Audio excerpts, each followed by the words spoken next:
Quels sont les enjeux de l'hypnose? Quels sont ses bienfaits? Dans quel domaine allons-nous pouvoir nous en servir? On va en parler avec un spécialiste, il s'appelle Philippe Guillet et il est hypnothérapeute. Bonjour Monsieur Guillet. Bonjour France Live. Alors vous pratiquez l'hypnose depuis combien d'années? Depuis pas mal d'années déjà, j'ai accompagné des gens depuis plus de 25 ans et ça fait 10 à 15 ans que je me sers de plus en plus de l'hypnose. Alors vous êtes hypnothérapeute, c'est-à-dire? Hypnothérapeute, c'est-à-dire utiliser l'hypnose quand c'est approprié pour résoudre des problèmes ou tout simplement pour prioriser des nouveaux comportements. Dans quel domaine on peut s'en servir de l'hypnose? La santé, l'éducation, le sport? Alors l'hypnose est utile dans de très nombreux domaines. Le champ d'application est très vaste puisque c'est tout ce qui touche à l'inconscient.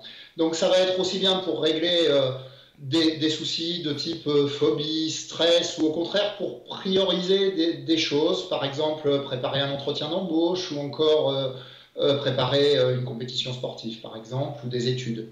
Il arrive parfois de se retrouver dans un état hypnotique quand on est dans la lune ou quand on se dit tiens je suis déjà arrivé sur un trajet qu'on a l'habitude de faire.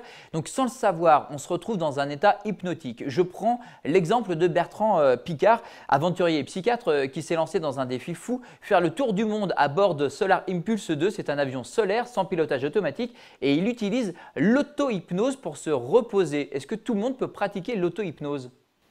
Alors, tout le monde peut pratiquer l'auto-hypnose. C'est des ressources qu'on a à l'intérieur de nous. C'est simplement apprendre à se servir de l'inconscient. C'est comme un petit peu apprendre à faire une micro-sieste. Et en fait, on se rend compte que quand on se met en auto-hypnose pendant, par exemple, 20 minutes, c'est quasiment l'équivalent de 3 heures de sommeil qui sont récupérées. Ah oui, donc effectivement, et donc on peut l'apprendre facilement? Oui, il suffit d'après de pratiquer un peu, mais ça s'apprend très facilement. Alors, je vous propose maintenant de regarder un extrait de l'émission Les pouvoirs extraordinaires du corps humain avec Mesmer, l'hypnotiseur. Mon but est d'emmener quelques personnes ici dans un état de sommeil en moins de 5 secondes, justement, parce que nous sommes prêts à aller plus loin. Nous avons Gwen ici, que j'ai senti un bon sujet. Gwen, vous allez, encore une fois, coller les pieds ensemble, vous allez me regarder. Vous allez fermer les yeux maintenant. Fermez les yeux, détendez-vous, relaxez-vous, et vous commencez à dormir. Maintenant, dormez, Gwen, dormez.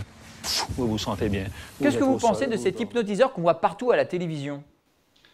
Alors, c'est un excellent hypnotiseur, ça c'est sûr, qui avait un cabinet de thérapie au départ au Canada, et puis qui s'est spécialisé dans l'hypnose de spectacle, dans l'hypnose directive, et qui fait très bien forcément de l'hypnose de spectacle. Il est extrêmement efficace dans son domaine. Le plus important après, c'est surtout de rester respectueux des gens, respectueux de ce qu'on leur fait faire. Ce qu'il fait en général en prononçant un certain nombre de phrases qui servent un peu de fusible. Vous ferez tout ça pour le meilleur pour vous, vous reviendrez en pleine forme, etc., etc. Le plus important dans tout ça, c'est de rester vraiment dans le respect de la personne qui est accompagnée ou même hypnotisée pour un spectacle, de façon à ce que l'inconscient retienne justement le meilleur.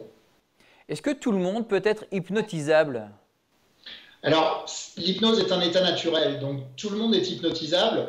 Par contre, on ne va pas avoir tous la même propension à aller rapidement dans cet état en fonction de sa sensibilité ou tout simplement en fonction du moment. Erickson, qui était un psychiatre qui a promu vraiment l'hypnose, par exemple, il lui arrivait d'hypnotiser des gens par l'ennui. Il leur racontait des choses pénibles, et à un moment donné, les gens finissaient par partir en état hypnotique. Et puis d'autres personnes vont partir extrêmement rapidement. C'est pour ça que quelqu'un comme Mesmer, par exemple, fait des tests d'abord pour voir un petit peu les gens qui vont être les plus réceptifs. Eh bien, merci Monsieur Guillet d'avoir répondu à toutes mes questions. Toutes les informations sur l'hypnose et sur votre structure HypnoCoaching directement sur francelive.fr. N'hésitez pas à réagir aux interviews via le hashtag FranceLiveTV et découvrez chaque jour en vidéo celles et ceux qui innovent et qui font bouger les villes aussi sur nos applications mobiles.